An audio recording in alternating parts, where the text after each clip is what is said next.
Hello everyone. आज हम लोग पढ़ेंगे क्वेश्चन आंसर मैं कर बताने जा रहा हूँ साइंस का क्लास 8 का pollution of air and water NCERT के क्वेश्चंस हैं एक्सरसाइज के, वो मैं यहाँ सॉल्व करा रहा हूँ।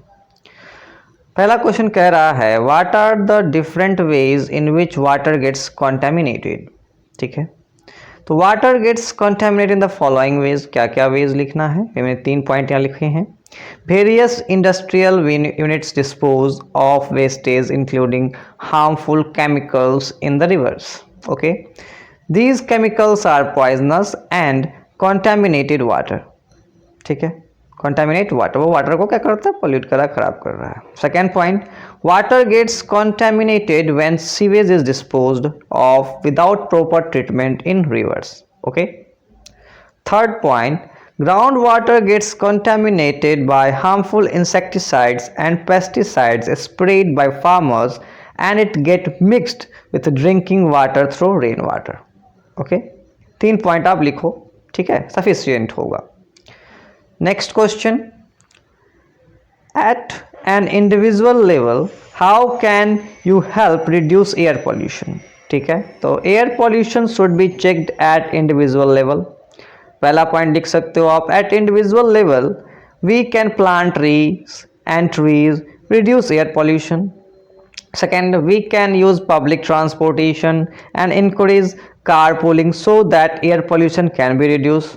ठीक है, पब्लिक ट्रांसपोर्ट यूज करना चाहिए, ठीक है, कार पूलिंग करनी चाहिए। थर्ड पॉइंट मैंने लिखा है, instead of going by cars and scooter for short distances we can go by foot और बाय बाइसिकल। अब छोटे मोटे जगह पे जानी है, अगल बगल जाना है तो पैदल जा सकते हैं, बाइक और कार की क्या जरूरत है।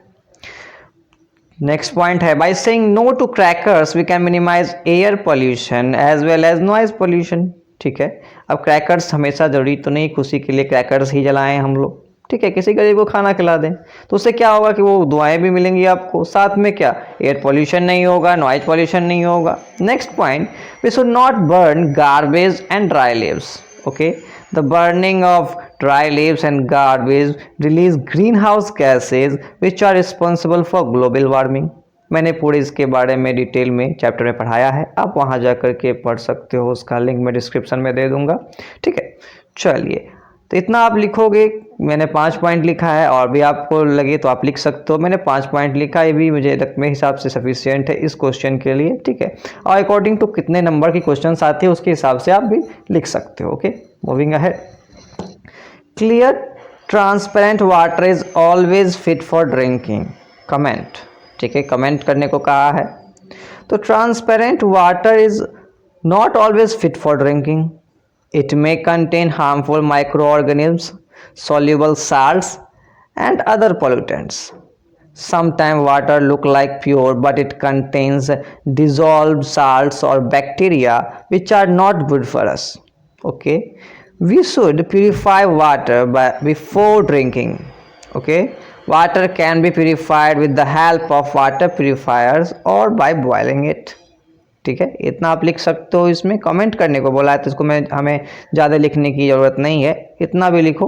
और आपको ऐड करनी हो तो कर सकते हो, अगर डिपेंड करता है। मैंने बताया, पहले ही बताया कि लिखना, आंसर जो लिखना होता है वो आपके नंबर्स कितने की हैं उस हिसाब से आप लिखो। ठीक है, 2-3 नंबर के लिए इतना काफ़ी है, अगर 5 नंबर का हो तो और कुछ 4-5 पॉइंट इसमें ऐड कर लेना आप। ठीक है, चलिए वो आगे बढ़ते हैं।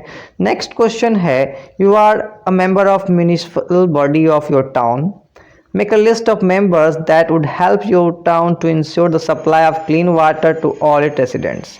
ओके, चलिए इसका आंसर मैंने बताया है कि water should be treated properly to make it free from harmful germs, chemical and physical impurities. Next, enforce laws to treat water and chemicals before disposing into water bodies.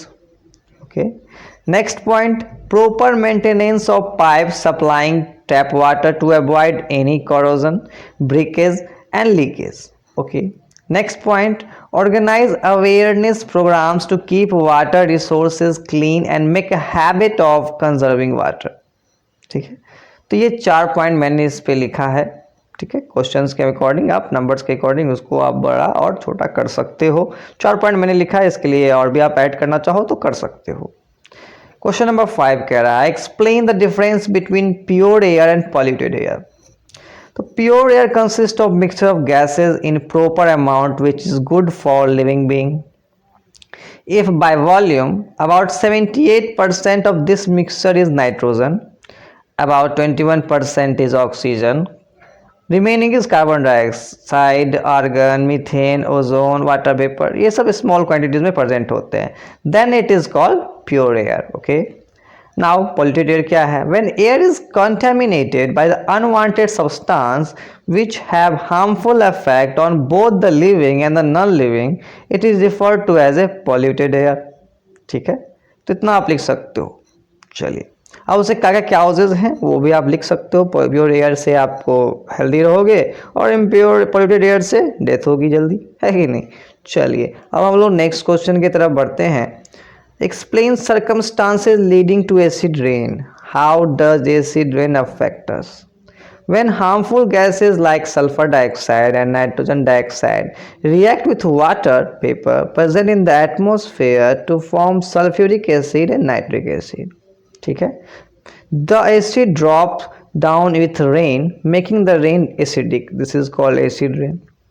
जैसे ये मिलती है वर्षा, इस तरह से होती है सल्फ्यूरिक एसिड और नाइट्रिक एसिड मिक्स वाली, तो वो एसिड रेन कहलाती है। अब उससे क्या परेशानी होंगी वो देखिए। तो acid rain causes skin irritation, inhibits germination of plants, ठीक है, causes corrosion to bridges and buildings, it changes the fertility of the soil, destroys plants and aquatic life. इसके बारे में फुल डिटेल मैंने चैप्टर में बताया है, उसकी वीडियोज़ में उसकी लिंक जो है मैं डिस्क्रिप्शन में दे दूंगा, आप वहाँ जाके उसको देख सकते हो। ठीक है, मूविंग अहेड क्वेश्चन नंबर 7 पे चलते हैं हम लोग। Which of the following is not a green house? इसमें से ग्रीन हाउस कौन सा नहीं है? तो ऑप्शन दे रखा है carbon dioxide, sulphur dioxide, methane, nitrogen. ठीक है, तो सिंपली है कार्बन डाइऑक्साइड, सल्फर डाइऑक्साइड और मीथेन जो है ये ग्रीन हाउस गैसेज हैं। ठीक है, चैप्टर में पढ़ाया मैंने ये सब चीज़ें, तो वो सब क्या है? ग्रीन हाउस गैसेज हैं। तो उसमें पूछा है not a green house gas, तो नॉट मतलब नहीं है, तो क्या नहीं है? तो नाइट्रोजन। नाइट्रोजन तो वैसे ही नेचर में प्रेजेंट है और एक्सेस है, सबसे ज़्यादा तो वही है इसमें, राइट। चलिए अब हम लोग आगे बढ़ते हैं नेक्स्ट क्वेश्चन की तरफ। क्वेश्चन नंबर 8 कह रहा है describe the green house effect in your own words. Okay, मैंने कुछ यहाँ लिखा है थोड़े से, जो भी आपको और ऐड करना चाहो तो कर सकते हो।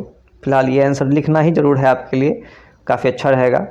Green house effect is a process by which solar radiation is absorbed by green house gases and the temperature of earth atmosphere is increased. This increase in the temperature of surroundings is responsible for global warming. Gases like CO2, methane, nitrous oxide, water vapor, etc. trap heat radiation and are called greenhouse gases. ठीक है, इतना बड़ा definition आप लिखोगे तो काफ़ी अच्छा impression पड़ता है टीचर्स के ऊपर। ठीक है, फिर green houses are often use for growing flowers, vegetables and plants.